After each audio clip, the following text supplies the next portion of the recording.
everybody. Welcome to another episode of Millennium Live. I'm very excited to be here. We got a special episode today. We're going to be talking a lot about, we're going to have a people talk, and we're going to be talking about ThoughtExchange, which is the world's first and only anti-bias enterprise discussion management platform.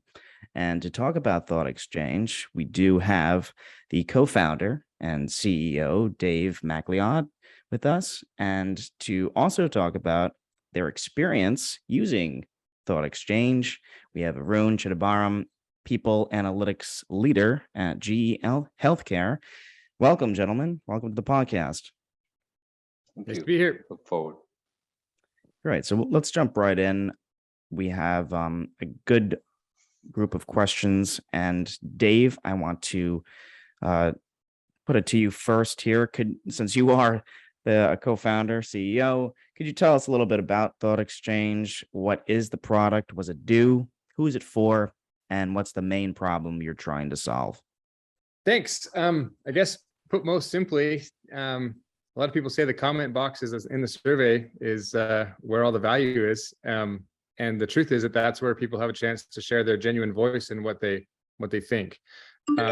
And the problem we're trying to solve is that when you reach out to talk to people, 10, 20, 1,000, 5,000, that as you try to access the voice of people, there's a way that you need to understand those comments. And it's not just by counting the frequency of if something got said 25 times, it's therefore important. The truth is, and I wrote a book about it called Scaling Conversations, is that as a group, people share open-ended thoughts. They need some way to actually say whether or not they agree with those thoughts in a way that you remove some bias so you can figure out what thoughts matter most. So ThoughtExchange is really a next generation survey platform where we ask open-ended questions and figure out what really matters most from groups of people, instead of just what gets said the most often or how they rate pre-prescribed survey questions that come from the enterprise. So yeah, that's in a nutshell. Arun might say it in a better way than me. I'm not sure.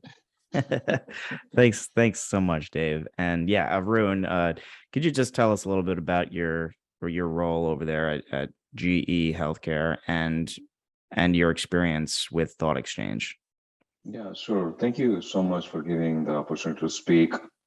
So as you said, I lead people analytics at GE Healthcare. I've been 3 years with the company, and I've been in the people analytics space for 15 years. I've worked at Pfizer, ESPN, and Merck in my prior companies. Before I jump into the experience with ThoughtExchange, I just wanted to explain, the role of HR has always been important. I mean, it's a very important thread in the org fabric, right? But over the last few years, since the digital transformation, most recently as a result of the pandemic, I think HR plays an absolutely critical role for an org success. And when you distill the functions within HR, one thing just pops up, which is around listening and what employees are going through. And I think it's with this space is where we have engaged with ThoughtExchange and have some very good experiences. So it's more around what are employees feeling, what are they thinking, and what is that space and that's where most of the companies are doing a lot of research. It's a very critical piece of the future of the work. So that's how our engagement is what I do. Very interesting.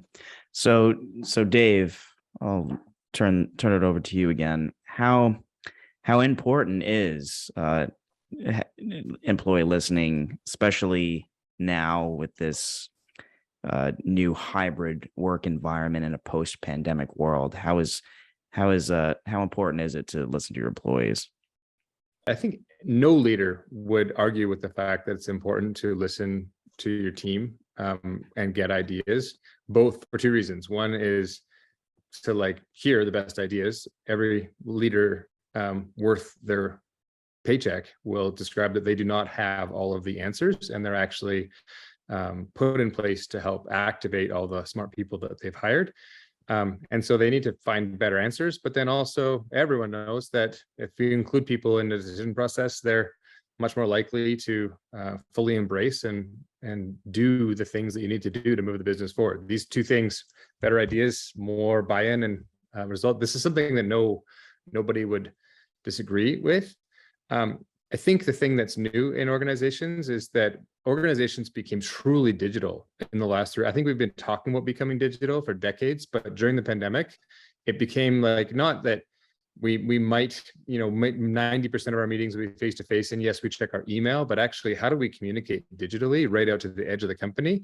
And literally every company that has employees during the pandemic had to find a way to digitally access their employees. And all of a sudden, that created a network effect inside an organization that says, well, now that you actually can digitally connect with people right up to the very edges of their company, how far can we push this idea of what's the value of getting better ideas and what's the value of getting more buy-in? And it turns out it's not just the 10 people that report to you, and it's not just the 10 people that report to them. You can actually talk to 1,000 people or 2,000. So is it important? I think competitively, it's critically important.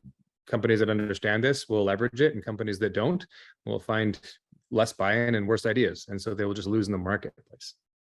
Coming up from that answer, Arun, prior to bringing on ThoughtExchange, what actually did engaging employees look like at GE Healthcare prior to your ThoughtExchange experience? Yeah, so I might touch on your previous question too, if you don't mind, just to add a little bit more flavor to what Dave was saying.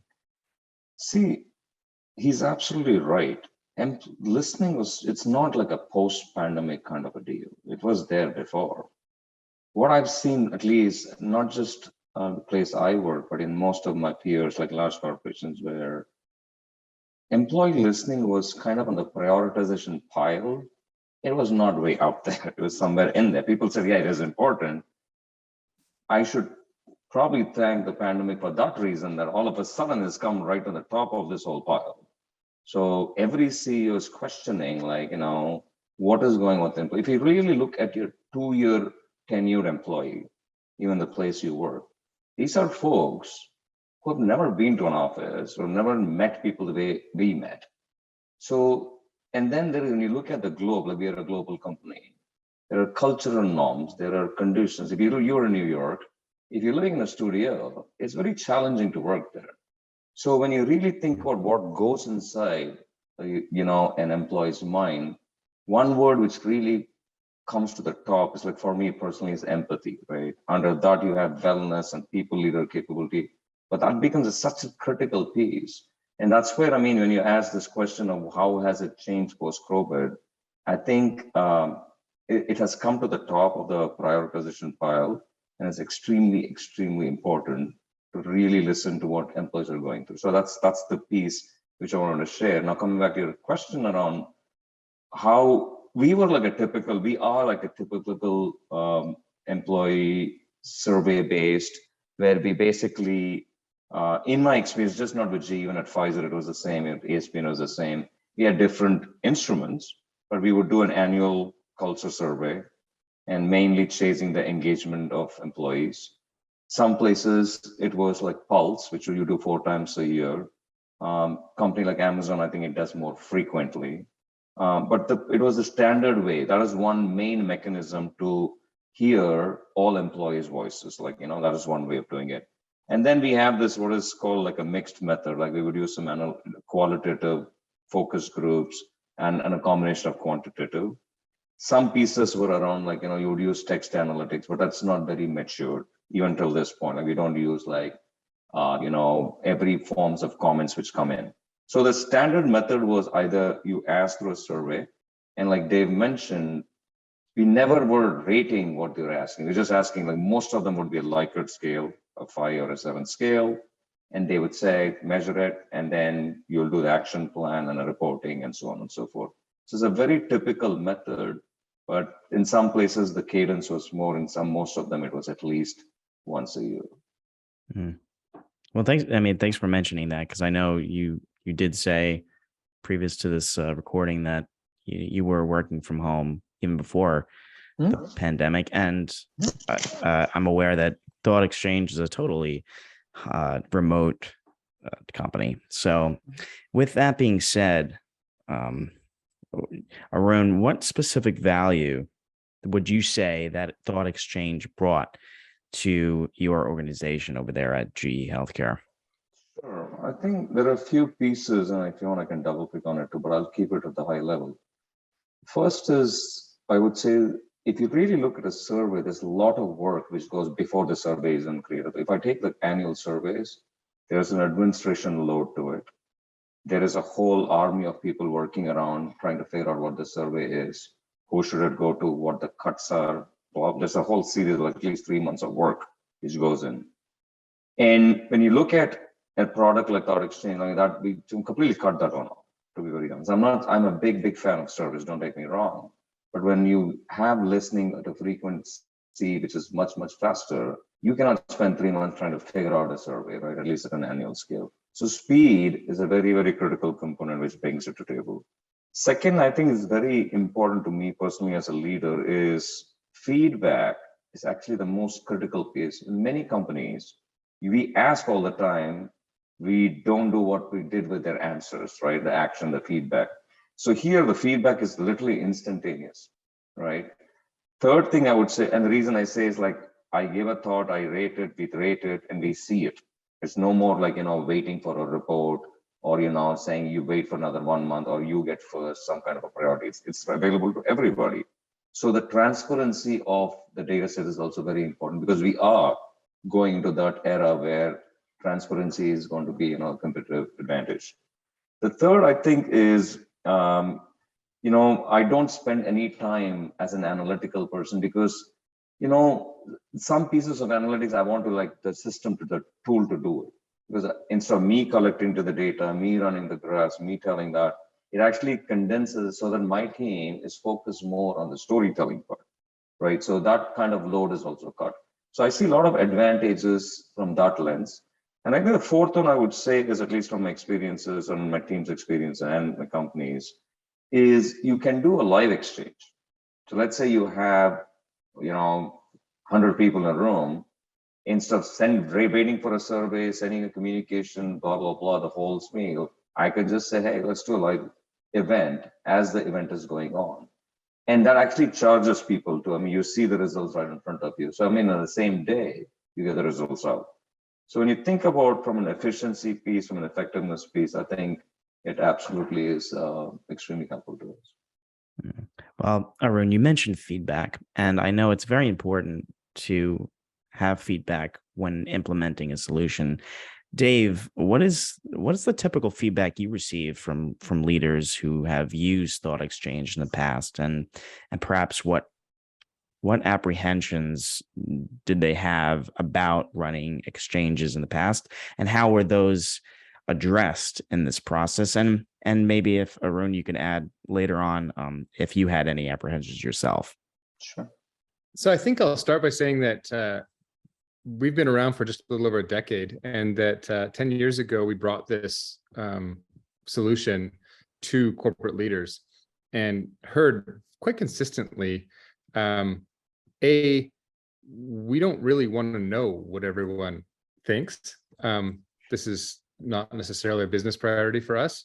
And B, the idea that each other would empathize and see each other's thoughts at what everyone else thinks, that's crazy. We also don't want them to know what each other thinks. And therefore, ThoughtExchange will be a failure of a company because leaders don't really want to know.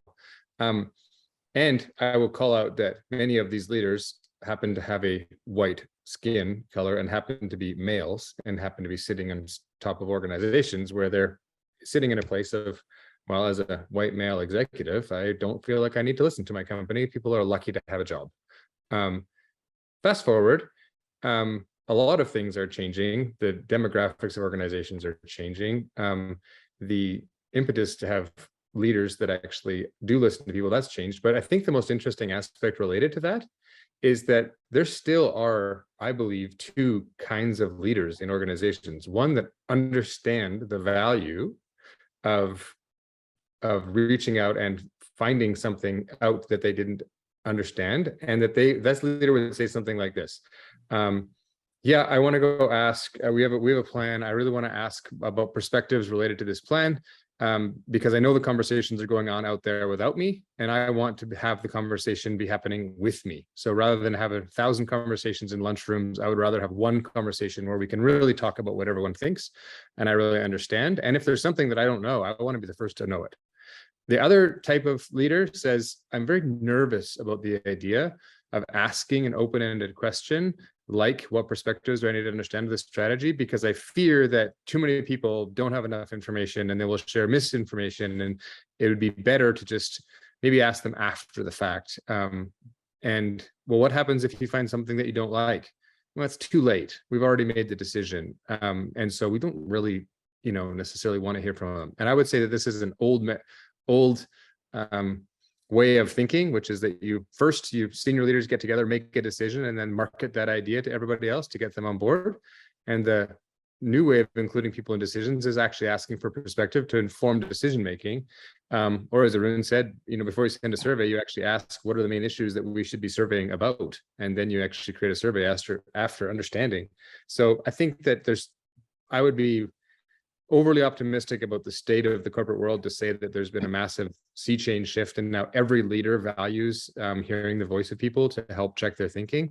But I would say more and more organizations are understanding this value, and more leaders are just tuning into the value that's provided by saying, hey, we had many people roll out massive changes during the pandemic using ThoughtExchange, where they found things that actually were huge blank spots in their plan, that they were very thankful that got pointed out by people. But I also had other people say we would be terrified. Our organization would never ask a question like, what perspectives do we need to understand as we go through a change? That would be terrifying and against our culture. So I think we're at a moment that organizations are changing, but I don't think we're there yet. Yeah, so my perspective is slightly different because Dave obviously meets a lot more leaders. I've been fortunate enough to have a lot of good leaders. So, I mean, whether it's, I've used ThoughtExchange only at GE, but even Pfizer, and we use it. And the leaders, in my opinion, and at least my two companies, because you're talking on a much, much bigger scale and we met. But for me, the leaders get it. I think the challenge in general in the world of analytics is awareness. The problem is in awareness. And what awareness creates is, it's not that the leader does not want to do, or like the teams don't want to do. In this case, I'll give you three very clear examples, right? The first and the foremost fear is whenever you do analytics and HR, people think, oh, there's the fear of anonymity and confidentiality. Like they've said, they are, and genuinely you should be. People should feel comfortable, and they're not clear. They say that, will you know what I'm trying to type? And that's actually more rather than awareness, rather than they want to be defensive. They just don't know. So there is this education. You need to raise the analytical dexterity of a company, and that's an upskilling, which I think is required, just not in surveying technique, but any other scientific reasoning you do in a company, at least in HR. That's my experience, right? So that's one example of anonymity to confidentiality. They just want to make sure that are we comfortable in this space, right? The second thing is a good example is like the way ThoughtExchange works. It's not like a typical survey, because in a ThoughtExchange, the ratings ratio matters. Because your rating as on top, it's not like a scale, right?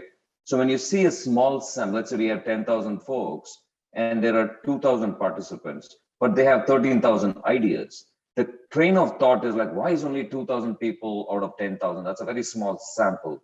So that's not the way you really think about this product, right? Because you have 13,000 ideas, and it's not the question of did everyone chime in, because everyone has rated it. But they didn't give an idea, because you don't feel free to give an idea. But if Dave gives me an idea, I will rate it. So fundamentally, it operates different from a traditional survey, right? So that is again an awareness problem. And the third thing I would say is like they would jam in like 10 questions in the one exchange, and you don't do that in an exchange. You try to ask one question and get ideas out of it, which is again they said, oh, I want to add this, I want to slice by this report and that report. I want to jam in a lot of things. So in looking at all three, so the apprehensions for me is the root cause for that is like awareness. Because once you teach them what it is, once you raise the dexterity bar, then they don't have a problem with using a tool like this. And there is like a lot of work to be done in raising that, upskilling that thinking. And I wouldn't say it's just leaders. It's generally, in general, it's the common population also needs to raise their bar. That's a good comment. Actually, I'd like to just share an anecdote it's actually a good reason, I think, why GE has been such an amazing partner, is that I was working with a different firm where they were talking, well, can our thought exchange have 10 questions in it? And typically we do one very good question followed up with a demographic question. But yeah, what do we want to ask? Well, I want to ask, do people have a friend at work? Well, why do you want to ask that? Well, are they happy with their job? Okay, well, why do you want to ask that? Do they feel like they have the tools and resources that they need? Okay, keep going. And after we got through like 9 questions, I said, well, why do you want to ask all of these questions? And they said, well, we just had, a large group of engineers leave overnight a few days ago, and we don't know why. And I said, well, you can ask that. I'm like, sorry, what? This is to your point, Arun. Sorry, we can. Yeah, I mean, you have hired intelligent people in your organization. All of them know. So I know all of them know that this very large group of people just left overnight.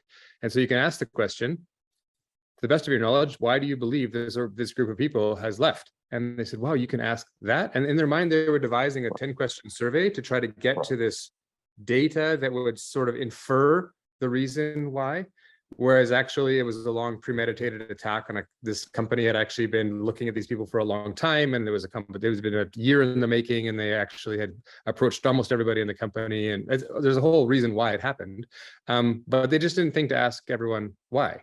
And so that's actually the awareness shift that's happening. You can actually ask people, and GE is asks questions pointed like this. Hey, there's an issue. We'd like to ask thousands of people why do you believe this is happening, so we can get to the root cause, and maybe not hire an expensive consultant to spend 18 months getting at a root cause, but maybe spend 10 days just getting people to tell you the answer. So I agree with you. It's an awareness issue fundamentally. Yeah, just being aware.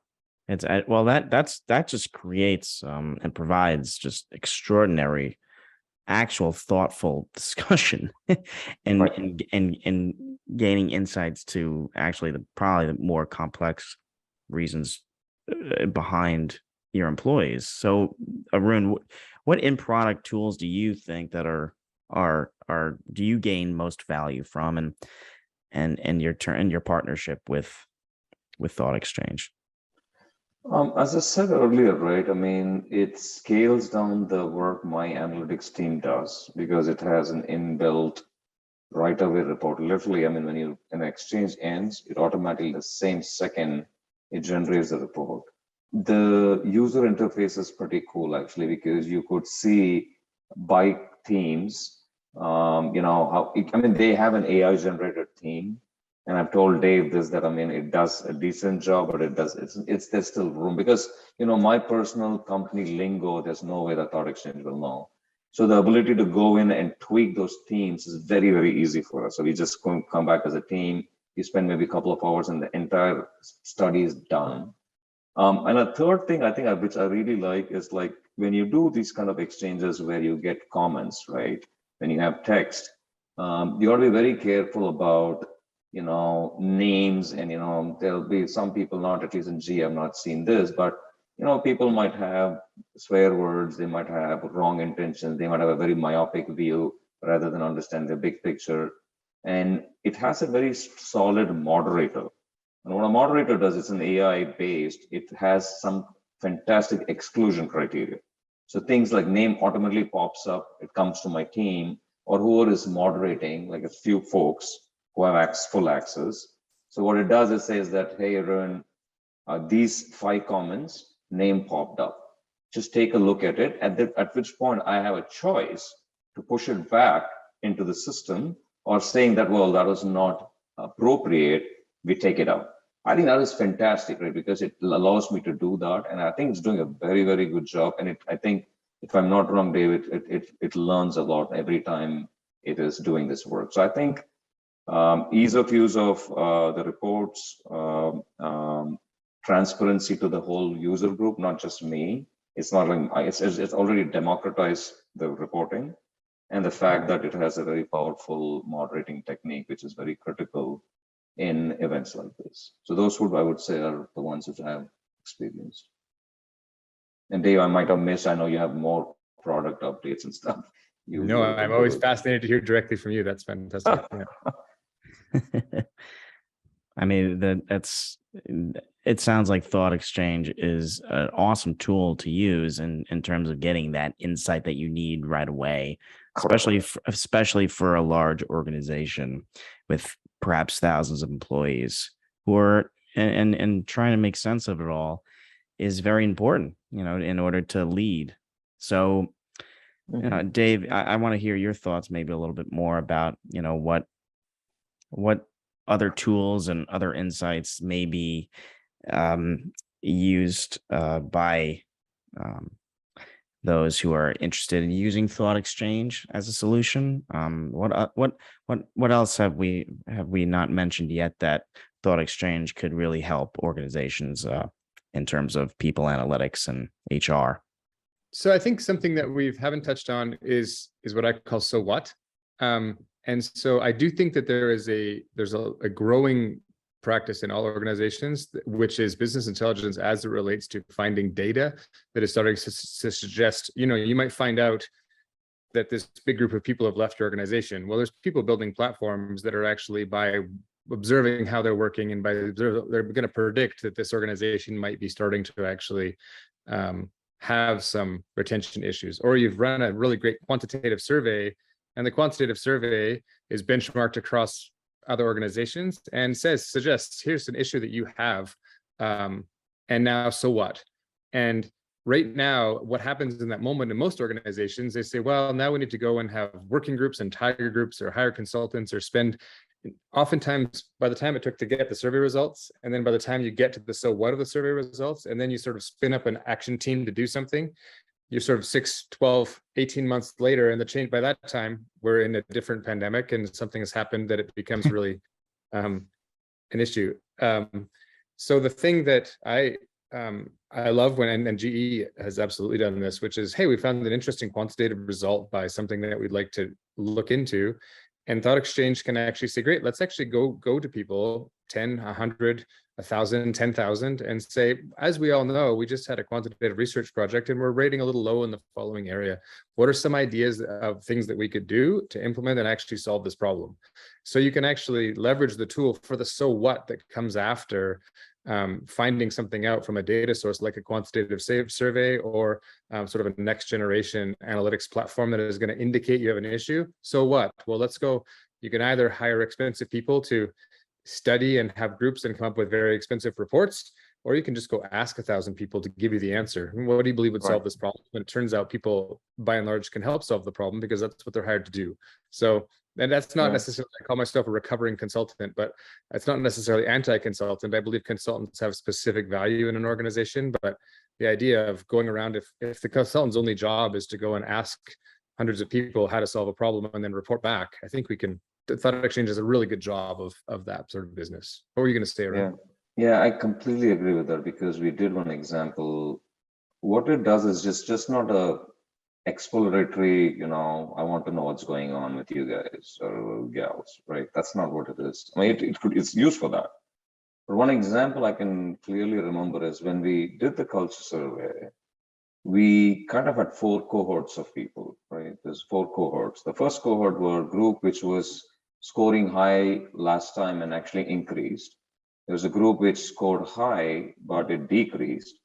And then there's a group which is scoring low last time, which they're not engaged enough, and they're still going down, which is like the worst combination for us. Like, why would we want to basically get them up and make sure what exactly is happening? And then we had a group which was scoring low last time, they're not engaged, but this time they got engaged. So something good happened. So you have like 4 cases, and you don't want to ask one question to the entire 4 because the 4 groups have different characteristics.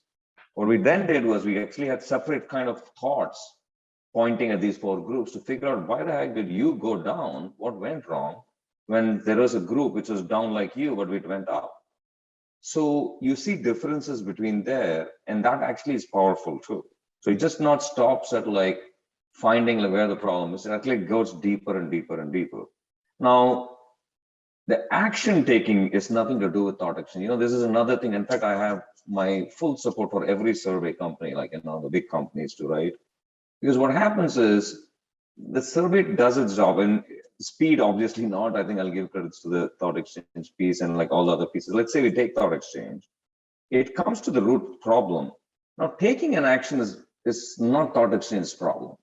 You have to take that action in order to, if it works or not. And sometimes in this, like taking the action, and I always call this like the last mile problem, which is like we get to the output, we don't convert it to the outcome. And in that, what the people say, oh, ThoughtExchange is not good, that survey is not good, Hey Group is not good, Gallup is not good, blah, blah, blah. So I think you got to be very clear on what its intent is, what it gives, but there's a lot on us to make sure those actions are taking place and we are measuring the impact of those actions so that it creates business outcome. So I just wanted to highlight that piece, which is very, very important for the audience to know. Yeah, I think a comment on that is something I spend a lot of time thinking about is when you actually go into the, well, why didn't you take the action when you found out, so many people. I'm really interested in, I've for example found something that you can correlate if you ask somebody for an idea to improve a situation, and then you've also asked a quantitative question asking basically how happy are they, how likely are they to stay in the organization. But oftentimes there's a bias in a leader's mind that says, oh, well, these are all the ideas to improve the organization that are from the upset people, and they're going to leave anyways. And so I'm going to I won't take those actions because I'll kind of discredit those thoughts. Yeah. And I found each time we can actually create a validation that says, actually, let's look at a cohort of people that are very happy and they want to be here next year. And imagine that you now had 100 of these people in your office and they were saying to you that they agree, here are 3 actions you could take to solve this problem.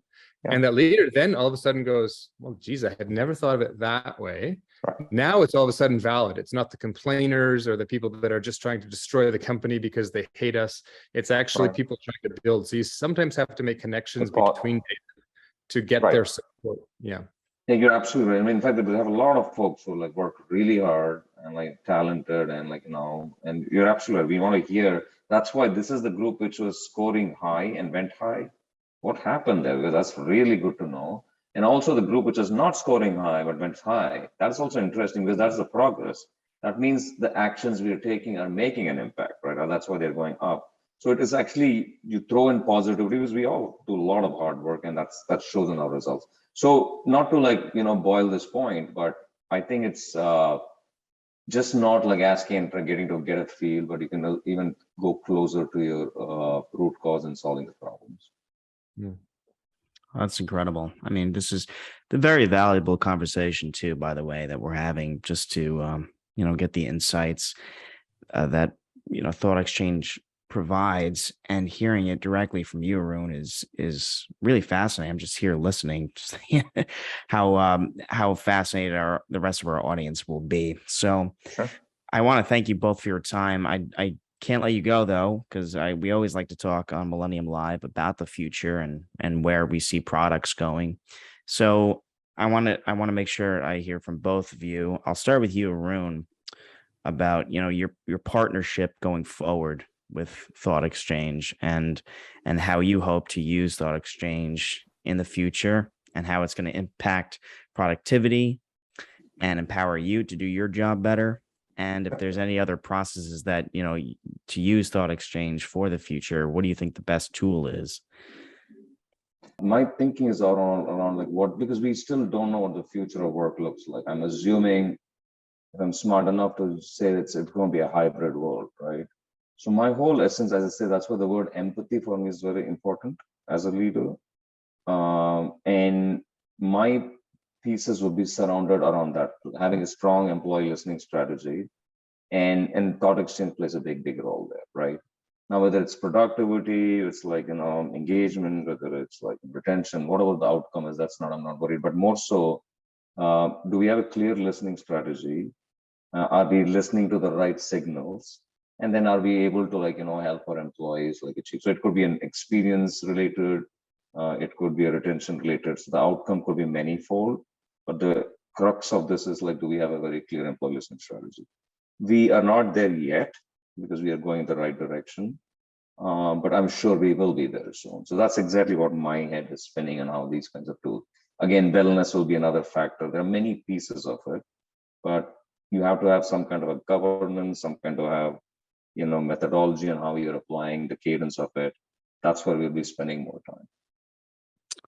Yeah, that's great. And Dave, just to hear from you as the CEO, how do you think Thought Exchange will impact productivity and empower leaders like Arun and their decisions that they have to make for their workforce in the future? I always get compelled by future questions because I think I always want to skip to what I believe to be a very reasonable future. That I think a lot of the problems that face organizations is something that the technology is able to start to detect more and more problems. And I think that you can detect that in a lot of ways, whether it's just business workflows or customers actually behaving in particular ways that show an issue in the business. And I think that people will maintain themselves as a really important part of businesses moving forward. And I think that the opportunity to actually connect when the customers start experiencing an issue, customers are experiencing a problem, and that actually is able to create a direct line that then says, yeah, we now need to get voice into this problem, that will actually start to be a leader. That'll be the first thing that happens, is a customer will start to experience something, and the people that are actually meant to solve that problem will be triggered to say, yeah, here's some ideas I have to solve that. And that management's job will be to actually catch up to that. That's what I believe to be the structure of the future, as opposed to the many systems have in place data that comes in that then actually feeds up to senior management. Senior management's meant to actually digest and do something and then hire something and bring it all the way down and get it out to the front lines to be able to actually make some difference in how we're creating products or how we're serving customers. So I think that there's a huge future opportunity where, yeah, there's a problem from a customer and there's people that solve those problems, and gathering those voice can start to accelerate, and then the management will be a bit more of a capacity building effort. So that's where I believe this is all heading, is where people are going to be trusting their employees more and more to solve problems, and leadership will be more like capacity building organizations to be able to empower those people to solve those problems, as opposed to seeing themselves as the problem solvers themselves. So that's where I think this heads. I think voice is the critical element to help solve those problems personally. Well, it sounds like you're committed to really doing that and getting that voice of the employee. So I want to thank you both for your time today. It's been great to have this conversation. Arun, Dave, thank you so much for joining Millennium Live, and hope to see you guys soon. Thank you very much. Thank you, Connor. Take care.